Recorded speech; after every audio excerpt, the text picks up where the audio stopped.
Namaste. Well, brothers and sisters in the Dharma, we're very happy to have Luang Por Viradhammo here with us this morning or this evening, wherever that you are. Let us all now put our palms together and bow 3 times to Luang Por. First bow. Second bow. Third bow.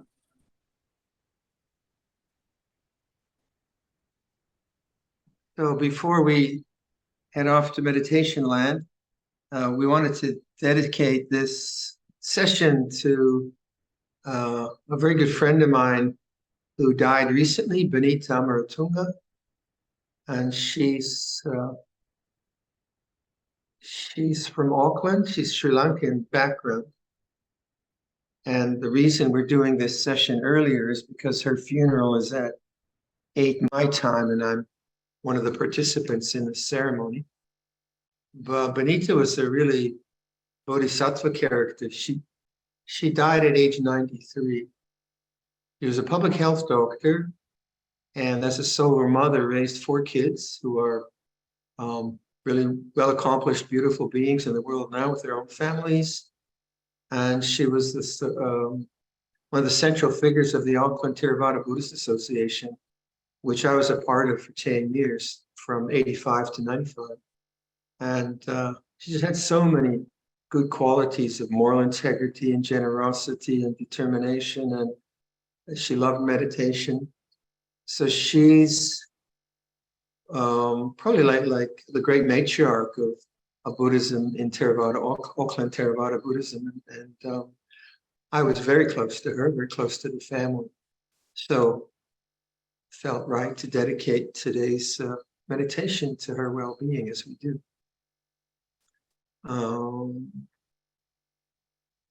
Yeah, one of the things I remember, they showed me a picture when the South African rugby team did a tour in New Zealand before the fall of the apartheid regime.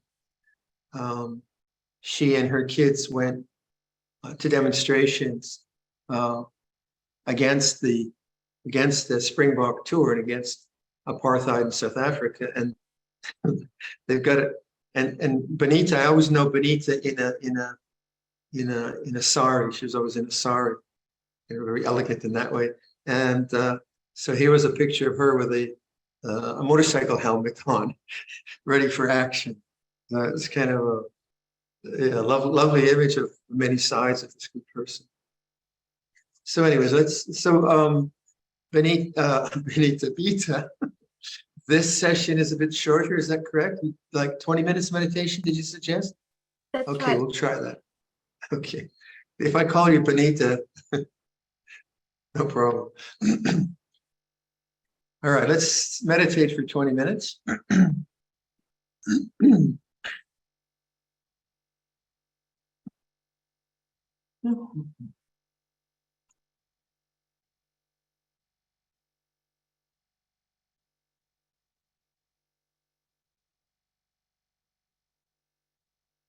So here we go. Establish presence in wherever you are. So just feel your body sitting here. And notice as soon as you focus and just notice the general feeling of a body sitting in a room, you touch the silence of awareness. Notice that silence by being aware of the body.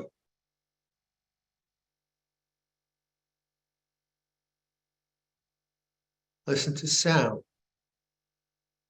Even if it's very quiet, just listen.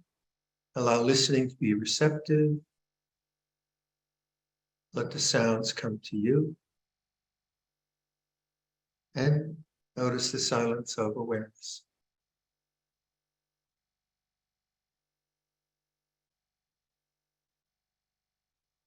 So this is what we're trying to remember in meditation: silent witnessing, consciousness, awareness, and trusting in that. It's hard to do because we get caught up in thinking, So not to get rid of thought, try to notice thought as an object. So listen to sound. So now this is awareness with sound.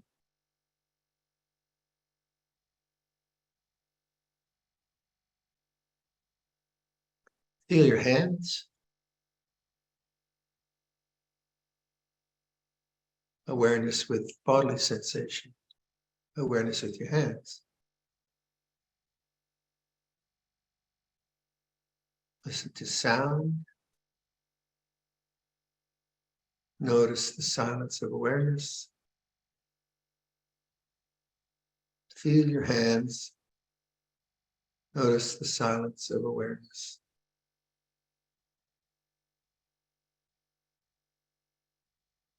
Listen to sound. Perceive sound as in awareness. Feel your hands. Perceive feeling of the hands in awareness. So the awareness is like conscious space. Sounds come and go.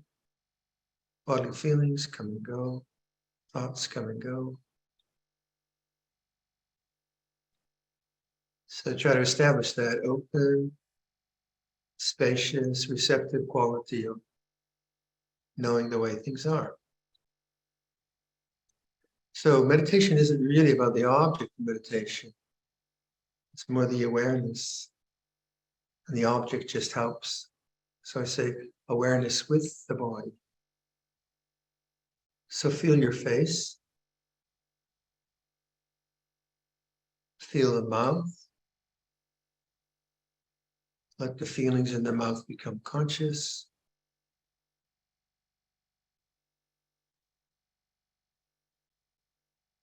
So it's not a hard focus. It's not a hard concentration. It's just feelings in the mouth.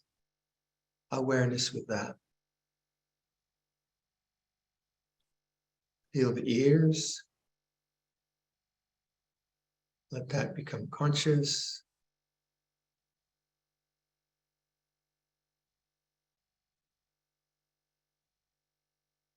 The nose. The feelings in the nose become conscious.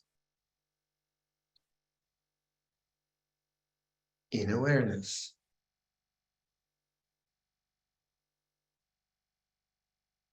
The eyes. Let that become conscious, the feelings in the eyes. In awareness. Feel the temples, top of the head.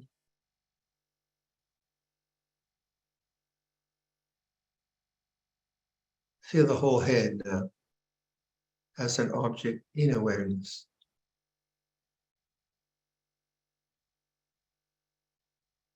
Listen to sound. Sound is in awareness. Feel the head. The head is in awareness. Feel the shoulders, arms, torso, weight of the body on the seat. Feel the legs. From your feet to your head, feel the whole body as sensations, temperature, heat, pressure, pain, in awareness. So the body is known in awareness.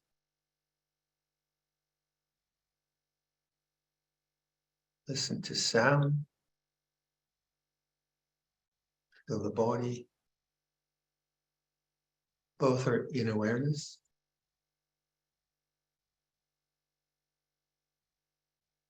Notice the changing nature of sound.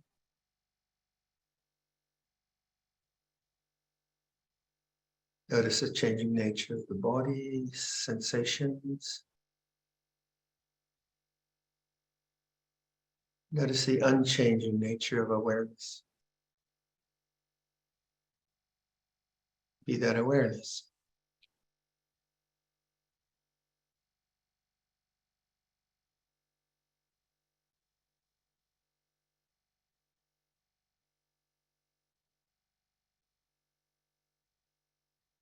So be awareness, knowing change, coming and going.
Obviously, the thinking mind likes to sort of take over the bandwidth of consciousness, but every now and then something interrupts the thinking mind, pain, sound. So in that moment, that's the moment of knowing. What's very simple to do is just return to sound. I just listen and hear the sound of silence, the silence of awareness, rather than just kind of trying to focus and get rid of thought, which is a common thing we do. Just go to another sense space, just listen. And then when you listen, there's the silence of awareness. And proceed from there. It takes tremendous patience to meditate.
Thank you, Luang There's an Por. option on Zoom, original sound for musicians, and that was off.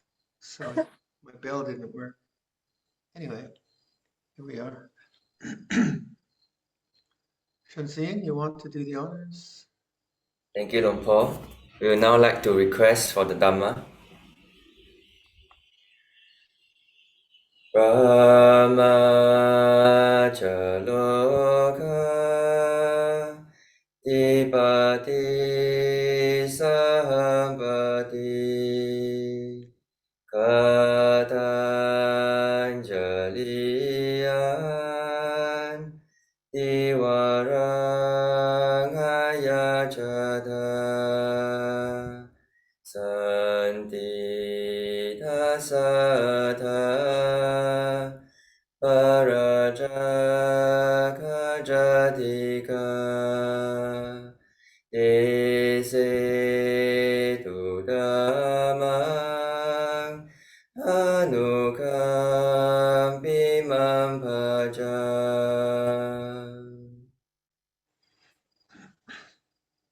Namo tassa bhagavato arahato samma sambuddhassa.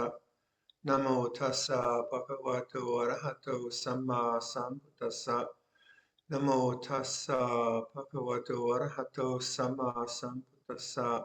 Buddhang dhammang sanghang namasami. So good afternoon, good evening, good morning. Hello to everyone, wherever you are. I'm in Ontario. What's new in the monastery? I think I saw some bear scat, so I'm looking for a bear. Usually we have a really good crop of apples this year. We have a lot of apple trees that were planted in previous farming communities around here. And the bears love apples, and so do the deer. So it's very exciting to see a bear. It's pretty rare. So that's exciting. And the building project is going slowly but beautifully. So the workmanship continues to be inspiring, but that'll be finished maybe for a Katina next year, next October. And I have a new loom. I just finished a new rug, which was quite a joy. Came out pretty well. And just thinking about weaving, there's something, making furnitures, I find much more, not violent, but there is a lot of noise and strength in making furniture. But the weaving I found, once I had the warp up, just the throwing of the shuttle and the beating of the warp and so on of the weft, very, very meditative. And I was thinking about all the different ways that Watpa we'd be encouraged to develop mindfulness. And it wasn't just sitting meditation, although we did a lot of sitting meditation. It was encouraged. There's obviously walking meditation. And I was just talking to a friend who has a lot of difficulty staying awake during sitting meditation. And in the forest tradition, Ajahn Chah would do a lot of walking meditation. I always did. Most of the monastic communities actually really, really like their walking path. It's one of the good friends of a monk as he's doing diligent solitude practice. So that's a good thing to keep in mind, that sometimes people might think that meditation is about refinement, but that's a particular quality of sense experience, whereas awareness itself is not a quality of sense experience. It knows qualities of sense experience. And once you get that difference, then even if a meditation period seems a bit more coarse, that doesn't really matter. It's the sustaining of awareness that really matters. So I was thinking, what else is kind of, crocheting is very meditative. Um, in our tradition, the monks usually crochet their own bowl covers, and the bowls are, like little basketballs, half basketballs, and it's actually quite difficult to get that form To crochet something like a square is easy. So sometimes the samaneras in Wapapong, they're kind of young kids, really 12 years old. They're really restless, so they'd be walking back and forth, um, doing walking meditation and crocheting, multitasking, which was quite cute. uh, Knitting, I've never done knitting. Maybe I'll try. Knitting could be very kind of meditative because these simple crafts that we can do, they keep us in the present moment, but they're not so complicated that they take up all our mental space. So something which you can do in a very simple way and do for long periods of time, like half an hour or an hour, you really see what the habits of mind are, where the mind is going to today, like if it's going to worry or resentment or it's just fantasizing over something. That's very, very helpful. And then you can use the knitting, not like some people want to just like focus and not think, but that's very stressful actually. It's not peaceful. You actually just use the simple craft, and then within the craft, you have something that keeps grounding you and breaking up the patterns of self-making, I-making, the whole thinking apparatus that we get kind of caught up into. So I've always appreciated that part of the forest tradition that we were encouraged. Um, I remember a fellow called Ajahn Pabagaro, who's now Joseph. He was a really good craftsman and he was very good at making bowl stands. And he taught me how to make a bowl stand. They're made out of bamboo, and that was really nice. That was like the first kind of crafty thing I did as a monk. And then we'd get these branches of a bush that had uh, good qualities for the teeth, not neem, but something else. And we'd have a stick of wood of maybe like 4 inches long, 5 inches long, and it would be maybe like 2 inches and 2.5 2 inches in diameter. And we'd beat one end and make a kind of a mushroom shape, and then we'd split it down maybe in 12 sections, and then we'd shave one end and make it sharp, and we call it a toothwood. So with the brushy end, you brush your teeth, and on the pointy end, you get the rest of the stuff out, or vice versa, whatever sequence you like to do. But also these toothwoods were objects of when we asked for dependence on our teacher, which we do every year. Um, we would gather in front of Ajahn Chah or Ajahn Sumedho, whoever, and we would offer candles, incense, and flowers, and we'd always have these toothwoods that we'd made, and everyone would maybe throw in some toothwoods. And making toothwoods is very, very simple. It doesn't require a PhD in woodworking or anything, but just that simple craft of like taking a knife, carving a piece of wood again and again and again. There was a lot of that at Wapapong, and I sort of enjoy that part of developing mindfulness around the ordinary, um, and taking something that requires a minimal amount of attention, and then really focusing actually what is the mind doing. So you create a good product, but more than that, you get a sense of the habits of mind, what they're doing, and get a sense of them as an object rather than be the subject of them. So I'm sure all of you have different ways that you can. I don't know if chopping onions is the same. I can't remember the last time I chopped an onion. That might be a bit more tear reducing or something. Gardening. My mom really, really loved gardening, and like gardening, it kind of gets done when it gets done. But you could see for my mother, it was very calming, very, very calming, very, very good for her heart, for her mind. Canoeing. I all recommend canoeing. Canoeing's interesting if it's not too windy. Canoeing, you just have to dip the paddle in and you'll get there eventually. But you're not going to get there very quick. So, if you're going across the length of a lake, 6 kilometers long, our lake, it's going to take you an hour and a half. You're not going to get there much faster. And there's just something about plonk, plonk, plonk. So you have the beauty of your body being used in a very healthy way. You have the environment, but you see what your mind is doing with that. And so much of our meditation, the object of meditation really is the mind. We want to understand the mind, not just be a victim to its different kinds of moods and habits and such like. But not just get rid of things, it does require a kind of I was talking with someone else the other day and thinking, well, what keeps you in the game of meditation? Why do we put a lot of hours into this stuff, right? Why do it?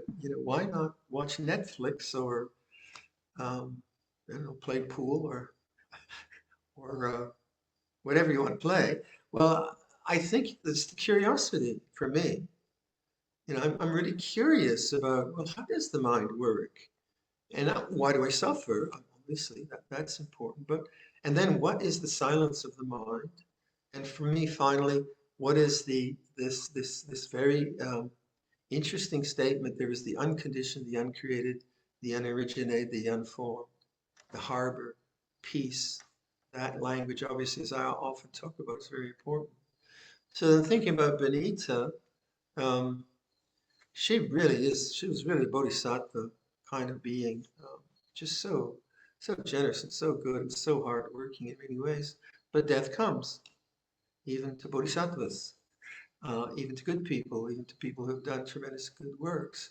And so the question for us, all of us, is that, like a lot of her, when I went to New Zealand between 1985 and 1995, the Auckland group, I went there every month, and they're a lovely group of mostly Sri Lankans, but also some Kiwis and others, Malaysians, who were trying to create a city vihara and doing kids classes and teaching and organizing retreats as these groups do.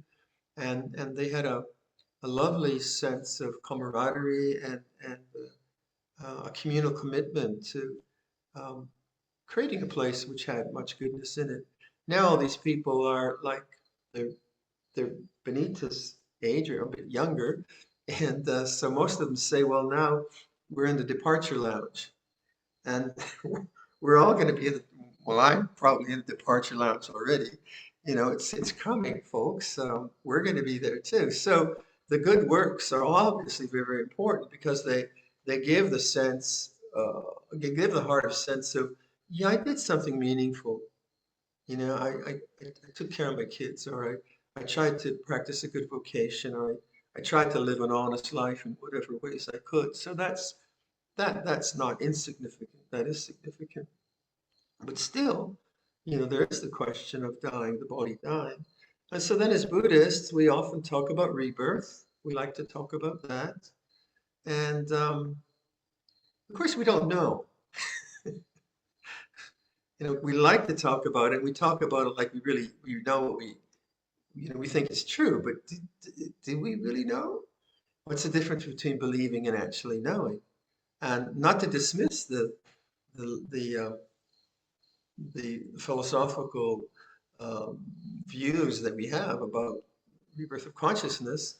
I've always been very cautious not to just hang on to those beliefs because I don't know. I like the sense of not knowing because that seems to me more in tune with actually what's going on in my own mind. There's a friend in the at lunch the other day, and he said that it was one of our lay stewards had his birthday, and this other person asked him, "What's an appropriate wish for a monk on a monk's birthday?" He said, because last time I told a monk many happy returns, and the monk didn't look very happy because it seems that our job description is not to return. So you get this kind of language in Buddhism, which is actually quite humorous, like, I really hope I get to go to rebirth, right? So like, what would you like? Oh, I don't know, Lexus? That'd be nice. Or something. So that's that kind of being reborn in the perfect condor, if you want. by having the perfect family, perfect partner. There's that kind of very materialistic idea. Then the other idea you get is never again. I don't want to go through this again. No way. Which is very nihilistic, actually. You think about it. No, no, I just don't want to face being a teenager again. I cannot stand the idea of being in high school again. So the mind carries on that way, which is actually nihilism, isn't it? I just want to self-destruct. I don't want to go through this again. And that doesn't sound very inspiring to me. So those are cultural things that that we kind of throw around, either seriously or semi-seriously, around the ideas of rebirth. But rebirth is something that certainly some psychics seem to be able to um, see or predict. And certainly from the text, the Buddha has those powers. Not me. No way, Jose, kind of thing. I don't know. But what I can know is like that this other suggestion that Buddha makes is that there is the uncreated, the unoriginated, that which is not bound by time. Now that I can investigate. I can't investigate rebirth. I can either believe or disbelieve or quasi-believe or be agnostic or whatever you want. And I can maybe just, hedge my bets and live a good life just in case it happens. And not get reborn in a hell realm because I robbed a bank. So that's probably a good idea. But more significantly to me, more interesting to me is, well, I'm going to die, or this body's going to die. And what happens to awareness? What happens to consciousness? And I think any contemplative person has asked that, right? And you don't really have an answer to it, but you can take these ideas. There's the uncreated, the unconditioned, the unborn, the timeless. You can take those ideas and work with them in the present moment as a kind of reflective exercise. And I always do that, like encourage people, listen to sound, feel the body.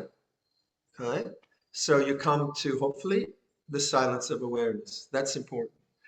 If you're in thought, then these kinds of seemingly high questions, what is the unconditioned, whatever, they can never be approached because thought is the condition. Right? So much encouragement around any spiritual practice, Buddhist practice, is to try to touch the silence of the mind, but not by getting rid of thought. Because a lot of us would just like to annihilate thinking because it'd be such a nuisance, to say the least, such a burden. So, but that doesn't, that doesn't work because that's violent. It's a vibhava tanha. So if you take like simple exercises like listening and then touch the silence.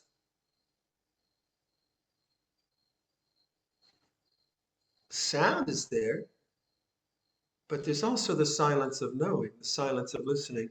And when you touch that in more and more continual ways, not by getting rid of thought, I keep emphasizing that. No, not by getting rid of thought, by seeing the end of a thought, by seeing the space between thoughts, by thinking a thought and stopping. I am going to die. And then there's the silence afterwards. Who said that?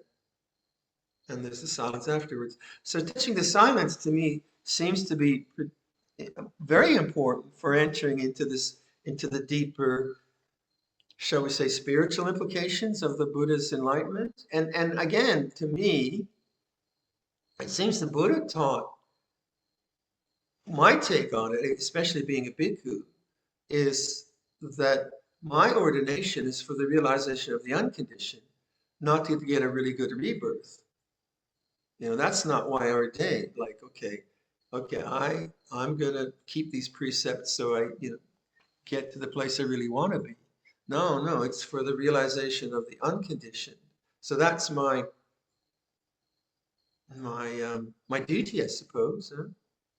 Not quite my job description, but my duty is to realize that, and that's very nice, very nice. And so all the the kind of, when people ask about rebirth and so on and so forth, I figure it'll take care of itself. You live a good life, it'll take care of itself, whatever way that works. But now let's focus on what's going to happen when I die. What, people ask me, occasionally someone comes to me has a relative who is in palliative care or whatever, and then the question comes, how do you die? But, how do you do that? How do you do dying? I know how to do living. How do I do dying? Well, if your contemplation is about, well, what doesn't change, rather than about what changes. So what changes are emotions, bodily feelings, etc., thoughts. But if you listen to the silence by listening, just listening, so I can hear crickets, I can hear a bit of air conditioning, but I'm not going to those now.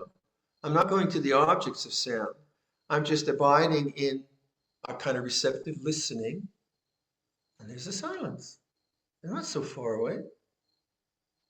Now I try to get in tune with that more and more. So I'm weaving, and my mind starts to think about color or something. Okay, that's fine. I've organized that. Then it starts to think about the future, and then, thought is like this. And so I stop and I hold the shuttle and I think, there's the silence again. So you keep in this kind of contemplative practice, you keep returning to the silence, not trying to get it as an achievement. This is, I think, a mistake we make in meditation where, okay, I'm going to watch my breath so that my mind doesn't think. That might happen. But then as soon as you don't watch your breath, the mind just starts flowing in its habits again. This is different. This is in the ordinariness of life sense experience. You start to just notice something, i.e. the silence of awareness. Okay? So our attention is always out into fixing things or organizing things or judging things or caught up in our own mental attitudes. And so that's the mind going out, as I always said. So the mind going outside is suffering. Now we want to come back to just knowing the mind as the mind. And that is crickets. That's the sound of crickets. The mind is out there. But if I just listen, crickets don't go away. But the silence, and that I can always touch. This is interesting, isn't it? It's like it's never not there. Let's put it that way. It's never not there. Presence is never not there. It's always there. So our minds, if we are training for dying, if you want to put it that way, and we're going to die, by the way, so might as well do a little bit of practice beforehand. If we then begin to touch that which seems to be unchanging, begin to incline towards that, become curious about that, experiment with it, isn't it true that will become more a kind of reality? Not that it's not a reality, but we will touch it more and more. When I ask you, make conscious the feeling in your mouth. Now, the feeling in your mouth is always there. You're just not conscious of it. And then I just direct your attention to it. And then, yeah, there's the teeth. And if you hold your attention there, there's the lips, there's the tongue. Well, that's quite alive in there, right? So in the same way, you make conscious silence. It's not getting rid of thought. You make conscious the silence, which is behind sense experience, behind thought, behind emotions. And you start to just incline towards that in simple exercises. And the more you do it, the more you become familiar with it. And that is something to me which is terribly interesting. Now, I've spent a lot of time as a monk trying to get rid of thought. And that was a misunderstanding, is that if I get rid of thinking, then I'll touch the silence. But it can't be violent. It can't be me just forcing something. So then the forest tradition, Ajahn Chah, constantly encouraging us, this takes a little patience. So the mind runs away for 5-10 minutes, and then you hear the sound of a car, and there's that moment of awakening, and then touching the silence of the mind, and then obviously joining these up. And then the inquiry becomes more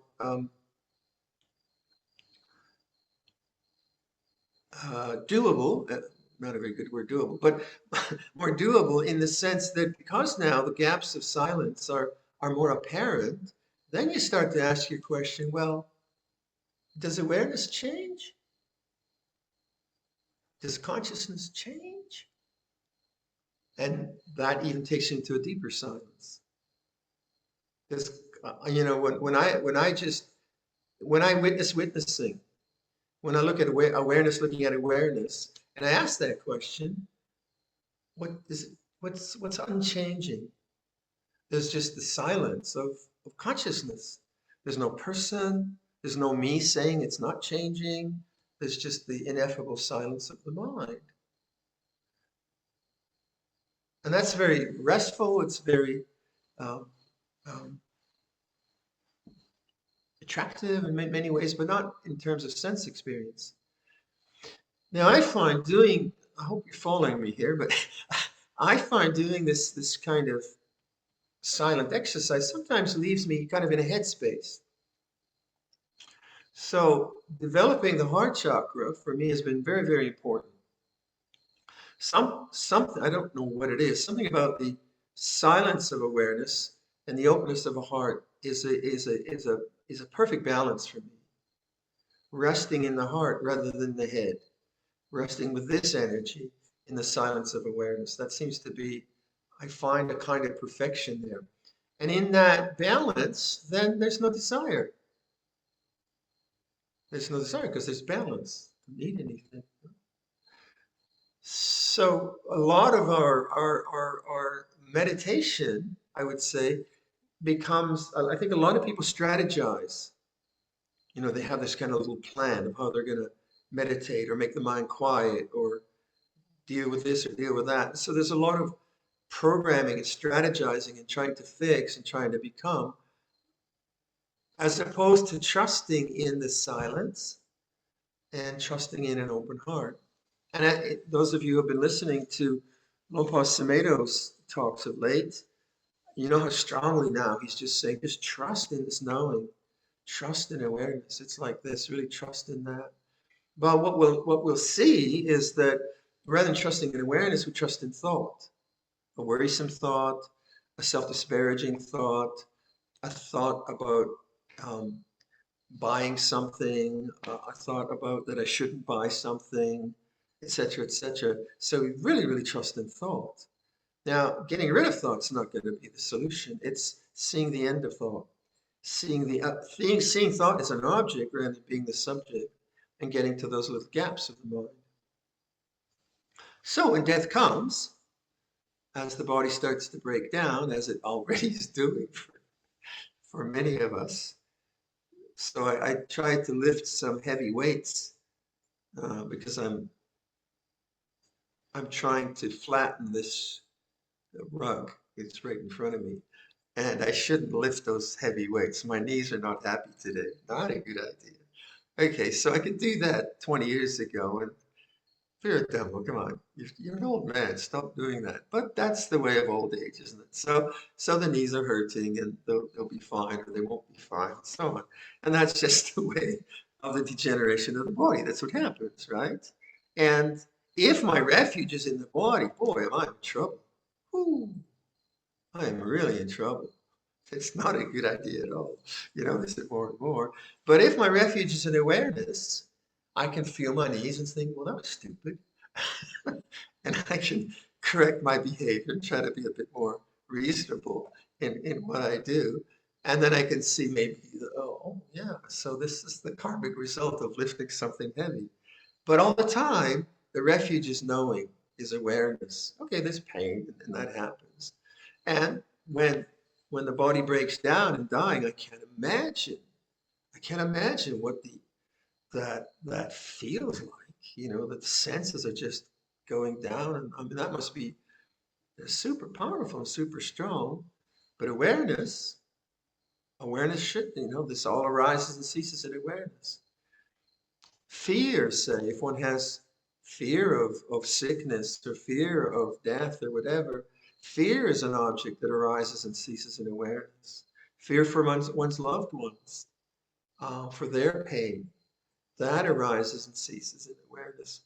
So awareness is this open-hearted awareness, I would say, and maybe to add that, is the way we actually just constantly adapt to these things in a very, very wholesome way, in a very good way.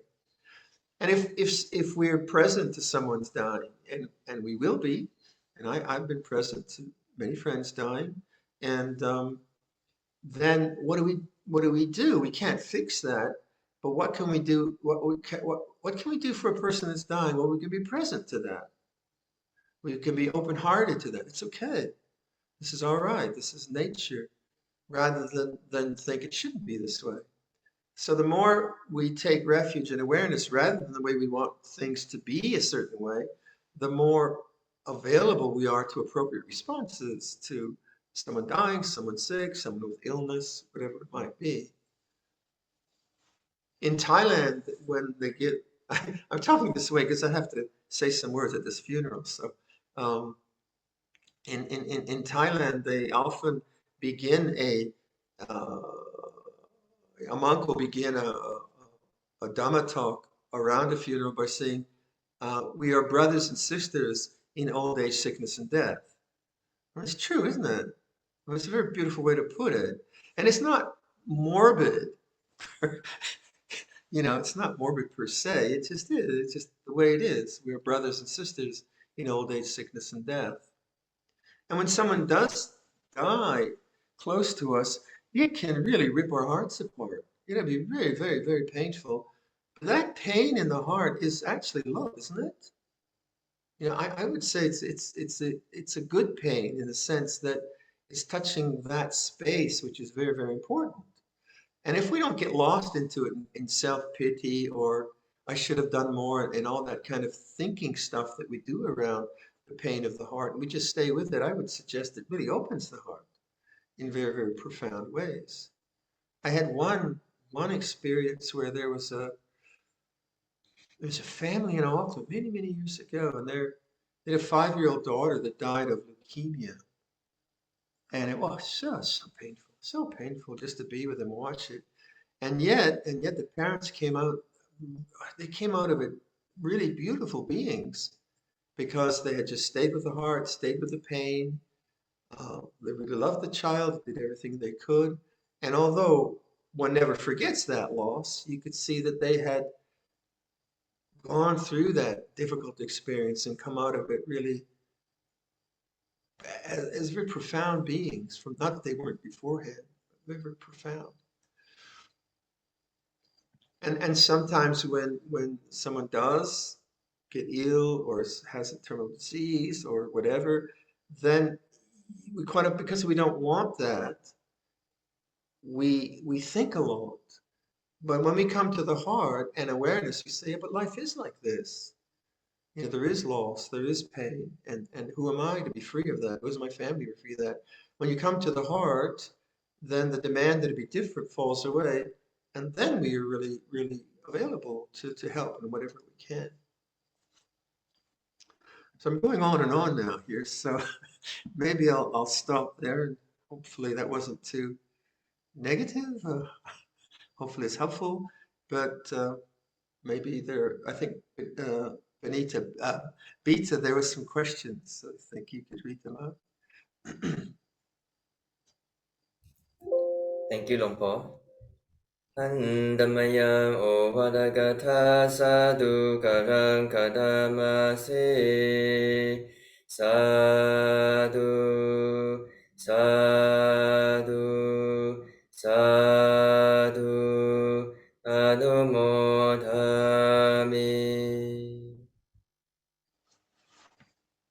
Luang Por, it was really very beautiful and very timely reflection on the time, the limited time that we have, and the urgency, samvega, to practice. So Luang Por, there is a question from someone here in this room. I think this is in relation to meditation. This person is asking, do you focus on the heartbeat or the heart chakra, the heart area? Just the center of the chest. Okay. I like when I started meditation, I was basically dead from the neck down. I was just a mass of thinking. I was clever, sure. And then I tell the story often. I had the intuition, no, you got to be aware here. Because I guess every now and then it would open, I suppose. I can't remember so long ago. But I started to rub tiger balm on here just to become more conscious of the center of my chest. I'd rub a lot on, but that wasn't really the idea. It just got too hot. But then I just tried to bring my attention down from my head, just physically down, and feel hara or chet, center of the chest. And just like I say, make conscious the feelings in the mouth. That's what I was doing. Make conscious the feelings of the center of the chest. Make conscious the feelings of the hara. So I found those two had a lot of information about attachment and fear and love and things like that. So I realized that there is an education there. There is a learning there, which isn't cerebral, which is visceral, that is intuitive and informs in a way which the cerebral part of my being wasn't really touching. So when I talk about, I just the center of the chest. So I would do things like breathing in, welcoming, breathing out, letting go. Or breathing in, Luang Por Viradhammo, breathing out, may you be well. Breathing in, Mom, breathing out, may you be well. Breathing in, maybe 3 people, just in and out here. Me, may I be well, may I be free. So just a lot of like breath work, did a lot of breath work, really opening the chest and then visualizing or naming. Because the naming was very good for me, because as soon as I name someone who I'm close to, the feeling of love is very quick, right? So I have so much gratitude for Luang Por Viradhammo and Luang Por. So right away there's that feeling of goodness and metta, and then may you be well. And just kind of like the metta practices that were coming from the Visuddhimagga, I never used those. I found them, I don't know, they were too, I don't know what it was, but I wasn't so attracted to them. I was more attracted just a simple entry into the heart through more simple language. So I might do that, like just 1 person, 2 people, 3 people for half an hour or an hour, and just stimulating that area and those attitudes of mind. And then to myself, that kind of thing. Yeah, so these things are not like dramatic, I found. It's not like you just all of a sudden you say a little mantra and boing, it goes over. It's not quite like that. It's more like a persuasion of consciousness and persuading consciousness to perceive in a certain way or enter into life in a certain way. And it's not like you're trying to get some meditative experience out of it, because that would be greedy. It's just coming to a different way of relating to life. And there was another question, was there, right? Yes, Luang Por. So we'd like to invite everyone here who's got a question to click on the raise hand button, and we'll invite you to unmute. But before that, there are 2 typewritten questions. Luang Por, the first question is, you talked a lot about trusting in awareness. What if, when being in awareness is painful? Can Luang Por please speak about that? Well, let's say, if I were to insult a person now, and I went back to my kuti, like let's say I lose the plot, I insult the person and call them a turkey. We have wild turkeys here, by the way, okay? You turkey, okay. When I go back to my cushion, it's going to be really painful. I'm going to feel pretty bad about losing the plot. And that pretty bad feeling is going to then run off into thinking. And that thinking will be an avoidance of the pain for me.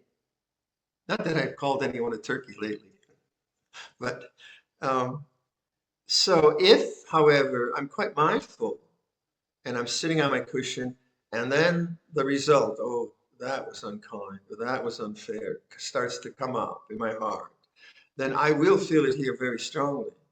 And it'll be very uncomfortable, very, very uncomfortable. But if I stay with that discomfort, then it will open the heart actually.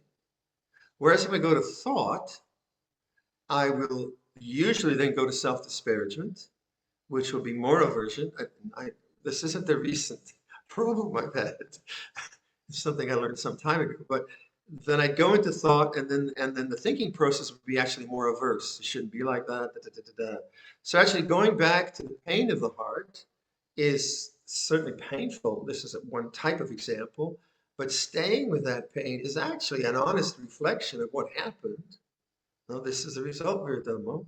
This is a result when you lose right speech and you hurt someone. And then that pain actually would take me to a deeper compassion. And then I would ask for forgiveness and so on and so forth. So there's that kind of pain.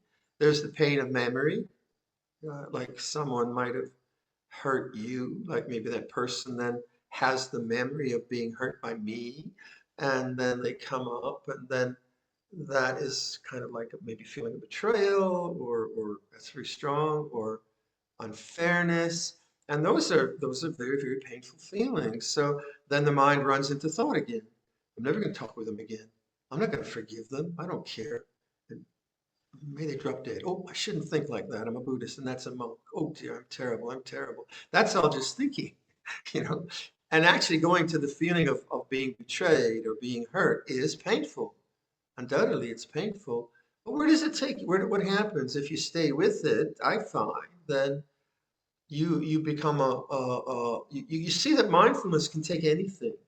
It can take these things, and you get more and more confidence in awareness, and then from that you can say something. Say that was wrong. You shouldn't have done that. You can say something. You don't have to be passive. Um, if you have a memory of loss, memory is a lot. There's a lot of pain in that. And you stay with it, then I found that it runs its course. I don't get lost in the thinking mind. Um, if it's physical pain, if it's chronic pain, if you have chronic Lyme disease or fibromyalgia or things like that, then I would say you go to the experts. You go to the pain experts, people, because there's a lot of very good literature now on the psychology of chronic pain. Very, very good, which fits in with Buddhist ideas, but there's a certain insight. Like I just met someone who is doing some work with chronic Lyme's disease, which is very, very painful, but there's a whole psychological component to the the physical pain, which is very, very subtle and can be worked on. So if it's like physical pain and it's chronic, then I say there's lots of good things that you search around you can deal with. So it kind of depends on the type of pain. But then if you take it back to the Four Noble Truths, it's always about craving, not about the pain. So the emotional pain or the physical pain is something that is unpleasant. The Vedana is unpleasant, Dukkha Vedana, and then the desire comes up, I don't want this. Naturally, I don't want this.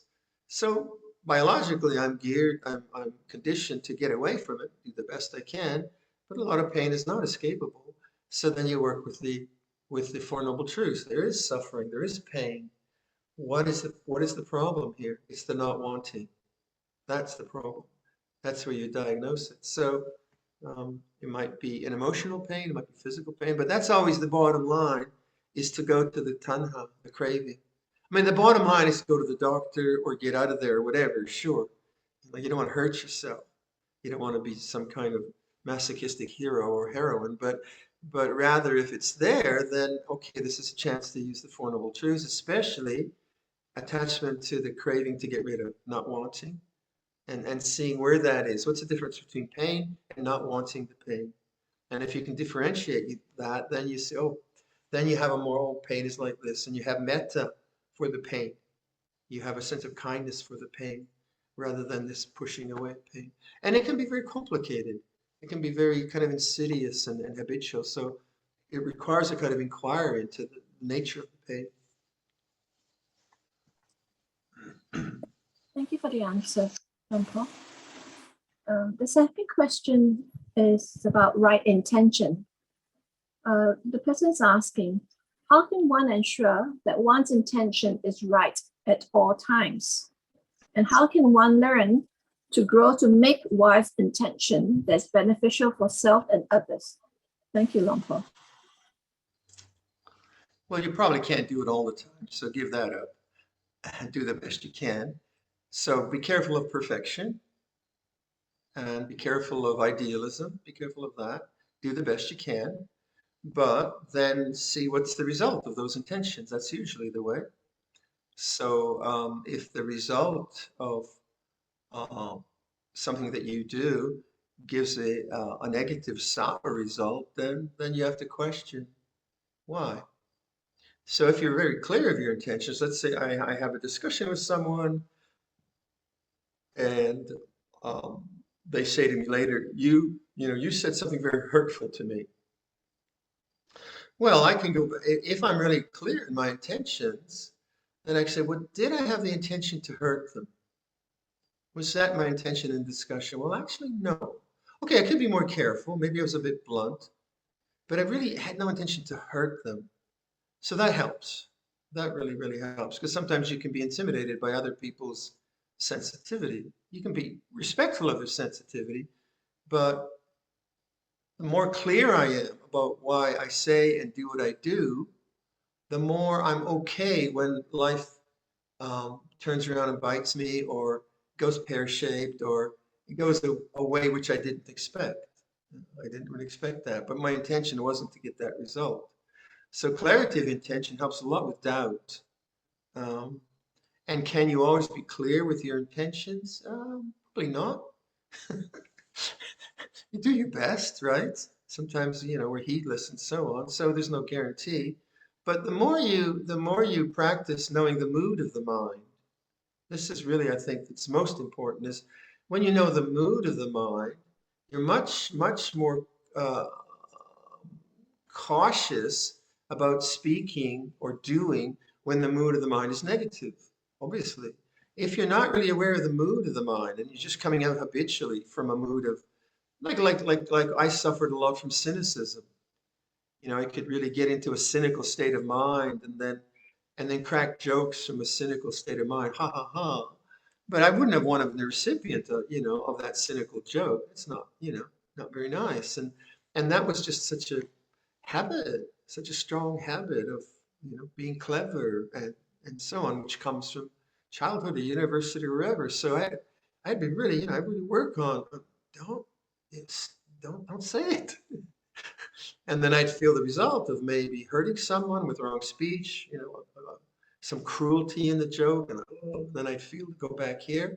So sometimes the intentions are the habits are so powerful that we just come out in ways which are not skillful. But the result will be there. The result of my cynicism was not happiness. It wasn't joy. It was always a sense of sourness. And no, I don't want to be that way. I don't want to live that way. I don't want to have a world that is formulated through cynicism. So just keep working on it like that. Some things aren't so powerful. They're easy to know, easy to address. So what you do, you're looking, what's the mood of the mind? Always, what's the mood of the mind? What's the sense of self being created? Why is there such a strong sense of self being created through this particular mood? So you get to the mood, whether it's worry or cynicism and you kind of more and more, the mood is this way. And you're not creating a sense of self around it, then the mood has less power. And then your intentions become more skillful in not following negative moods. It might just be like the way you wake up. You wake up, you've had a bad night, maybe you have sleep apnea or you've got some insomnia, you wake up in a foul mood, and then you're not aware of the foul mood, and you spill the coffee, and then you go for your first Zoom session, and you insult someone on the other Zoom, and you feel horrible because you didn't know the mood of the mind. But you wake up in the mood of the mind before you start rolling, say, what is the mood of the mind when I wake up? What is it like? Where's the sense of self? Pause, right? And be careful if it's an unskillful mood. So right from the get-go, right from when you wake up, what's the mood of the mind? What is sense of self is being created? Is it skillful? Is it unskillful? And then if it's unskillful, like it's complaining or it's worrying or it's resenting, then no, oh, that's resentment. Don't go there. Or that's worry. No need to go there. Start to undercut it by saying other things. May I be free from suffering. May all beings be free from suffering. Put other kinds of language in those habitual patterns. Okay. Thank you. Luang Por, we have David Kelly. David Kelly would like to ask a question. Hi, David. Can you unmute it? Hi, thanks Luang Por, and thank you everybody. That's lovely meditation. And I'd just like to ask, how do you get an intuition answer, not an intellectual answer, but an intuition like from the soul, from meditation? Yeah. Well, in many ways for me, one is to wait and not let the desire to have an answer dictate the answer. So that's very important for me. If it's a if it's a serious decision that I'm considering, not just if I'm going to have another sugar in my coffee. If it's a serious kind of decision, then I find there's a restlessness of wanting some kind of an answer, some kind of intuitive answer to it. And then I find, no, wait on that. Don't just jump into so that's the desire to get away from the unknown. If it's around a question, it's the desire to have an answer, to feel secure in an answer and not to have doubt. So if that's the case and I can just wait, it might be around, like for me, it would be around perception of a person. There's someone in the monastery and they're having problems and I'm trying to figure out, so what's the best approach to this person? And I want to know the best approach. Just wait, some kind of answer will come. So that I find helpful. Emptying the mind, right? And emptying the mind I find quite helpful, just like through meditation, the silence, tension in the body if it's around an issue. Sometimes I'll just do things like I'll have an A-B. I'll do an A-B. Okay, it's A or B. I'll flip a coin. Heads A, tails B. And if I don't like the answer, I'll do the other one. So I get a B. I don't like that. I'll do the A. Then at least I know what I like. I'll play around like that. Or I'll question myself a lot. Like we were having discussion around medically assisted dying, which is, are you in Canada or are you, where are you, David? Where are you living? I'm in Ireland, actually. In Ireland, okay. I don't know if you have this medically assisted dying, but we have this in Canada now, and it's a big topic. And so I was, just thinking through, well, what? Someone asked me, would you attend a situation where someone was now being injected to die because they had a terminal disease? Would you be there? And I said, well, why would I not be there? I'm not making the decision. I wouldn't be there because, or I would be there. So that kind of questioning is very helpful for intuition. Why would I not do this? Or why would I do this? And then, okay, I would not do this, or this is why, or this is why. So you clarify your own perspective on whatever it might be through just that kind of, ordinary questioning, rather than this is wrong or this is, well, why is it wrong? Why do I think this is wrong? Or this is really right? Oh, why do I think it's right? And then, of course, if you can dialogue with others around that, and then let your mind be quiet from that. I met a gentleman who's a mathematician, and then he got out of the academic world and went into IT or something. But I said, so and he was doing really high maths. He said, I asked him, so how did you find solving mathematical problems? Was it a kind of meditative thing? He said, no, that was a problem. I could not let myself not think about it. I had to solve the problem. I had to be on it all the time, which almost burned him out. But he said now that he understood meditation, he was okay with not knowing for a few days. And he said he would have been a much better mathematician. Right? So I guess the main takeaway for me would be that sense of allowing yourself not to know and then waiting to see. Obviously, if there's time constraints, you just have to go for it. I mean, that's another thing. Yeah. Okay. Thank you, Luang Por. Yeah. Perfect. Okay. And Serene? Did Serene have her hand up? No. Okay. Serene? Aiden didn't. Serene, no, she didn't have a hand up. Maybe she should have a hand up, Serene. Luang Por is calling you out. No, don't be embarrassed. I thought I saw a yellow There are hand. so many Serene. Are you referring to Serene in Singapore? Yes. Be brave. Good morning. I love all your speech, so I'm writing notes actually. Okay. Hope to see you soon, Luang Por. Yeah, I'll be there in December, I Okay. think. Is that right, William? Yeah, December? that's December. Yeah, December. Yeah. Okay. Thank you, Luang Por. Anything? Or yeah, okay. Any more questions for anyone or? Any more questions from the floor? Anyone at all? No? All right. All right. So thank you, Luang Por, for a beautiful session today. And thank you for taking time off your busy schedule to do this with us.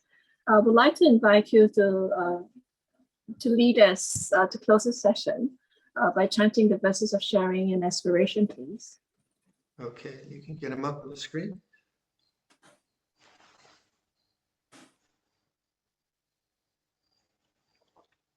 Now let us chant the verses of sharing and aspiration. Through the goodness that arises from my practice, may my spiritual teachers and guides of great virtue, my mother, my father, and my relatives, the sun and the moon, and all virtuous leaders of the world, may the highest gods and evil forces, celestial beings, guardian spirits of the earth, and the Lord of death, may those who are friendly, indifferent, or hostile, may all beings receive the blessings of my life. May they soon attain the threefold bliss and realize the deathless through the goodness that arises from my practice and through this act of sharing. May all desires and attachments quickly cease, and all harmful states of mind, until I realize Nibbana. In every kind of birth, may I have an upright mind, with mindfulness and wisdom, austerity and vigor. May the forces of delusion not take hold, nor weaken my resolve. The Buddha is my excellent refuge. Unsurpassed is the protection of the Dhamma. The solitary Buddha is my noble guide. The Sangha is my supreme support. Through the supreme power of all these, may darkness and delusion be dispelled. Okay, everyone, nice to be with you. See you next time. Thank you, Luang Por. So brothers and Namaste. sisters in the Dhamma, let us all now take leave from Luang Por by chanting Araham. Araham Sama Sambuddho Bhagava Buddham Bhagavantam Abhivade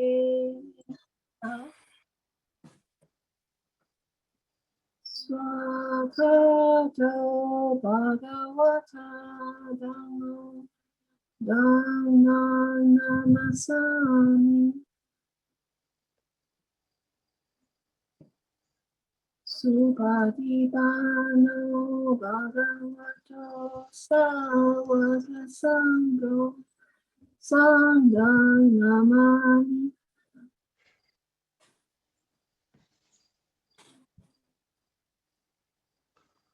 Okay, everyone. Thank you, Luang Por. See you next See you next time. time. Okay. Namaste.